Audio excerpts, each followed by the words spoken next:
ఇక పొద్దుగాల లేస్తే రేవంత్ అన్న కేసీఆర్ ఫామ్ హౌస్ లో లంక బిందెలు దాచిపెట్టిండు, కేసీఆర్ ఫామ్ హౌస్ లో ఫోన్ ట్యాపింగ్ ఎక్విప్మెంట్స్ ఉన్నాయి, కేసీఆర్ ఫామ్ హౌస్ లో ఏదో ఉంది అని చెప్పి రకరకాలుగా మాట్లాడేటటువంటి కార్యక్రమం చేసిన కొంతమంది so called.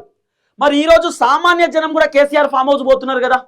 KCR farm house లో కొంతమంది వీడియోలో చేస్తున్నారు, ఇగో కేసీఆర్ ఫామ్ హౌస్ ఇది, కేసీఆర్ ఇల్లు ఇది, సో కేసీఆర్ ఫామ్ హౌస్ లో వరి పంట ఉంది, కేసీఆర్ ఫామ్ హౌస్ లో మామిడికాయ తోట ఉంది, కేసీఆర్ ఫామ్ హౌస్ లో బత్తాయి తోట ఉంది, కేసీఆర్ ఫామ్ హౌస్ లో ఇగో పుచ్చకాయ తోట ఉన్నది అని చెప్పి రకరకాలుగా చూపించేటటువంటి కార్యక్రమం చేస్తున్నారు, వీడియోలు చేస్తున్నారు.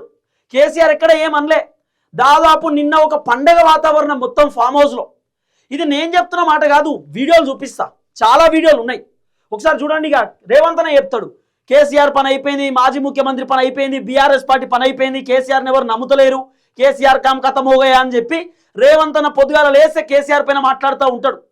కేసీఆర్ పుట్టినరోజు సందర్భంగా 8 గంటలకు గేటు క్లోజ్ చేస్తుంటే, గేటు క్లోజ్ చేస్తున్నటువంటి నేపథ్యంలో మేము సార్ని చూడాలి, సార్ని కలవాలని చెప్పి ఎర్రపల్లి ఫామ్ హౌస్ దగ్గర సుమారు 500 మంది దగ్గర 2-3 గ్రామస్తులు కలిసి కేసీఆర్ దగ్గరికి పోయిర్రు. ఇక్కడ గ్రామస్తులు కాదు, జయశంకర్ భూపాలపల్లి నుండి వచ్చిరు, ఆదిలాబాద్ నుండి వచ్చిరు, కామారెడ్డి నుండి వచ్చిరు, కరీంనగర్ నుండి వచ్చిరు, వేములవాడ నుండి వచ్చిరు, ఎక్కడెక్కడ నుండో నిజామాబాద్ నుండి వచ్చిరు, ఎక్కడెక్కడ నుండో జనాలు వచ్చిరు. నిన్న అసలు కేసీఆర్ ఫామ్ హౌస్ ముందు ఆ కార్లు చూపిస్తే మీకు పరిచయం అవుతారు. పొద్దున 7 గంటల నుంచి సాయంత్రం సుమారు రాత్రి 8 గంటల దాకా కేసీఆర్తో నాన్ స్టాప్ ఫోటోలు దిగిరు. కేసీఆర్ సుమారు 2000 మందికి ఫోటోలు ఇచ్చిండట.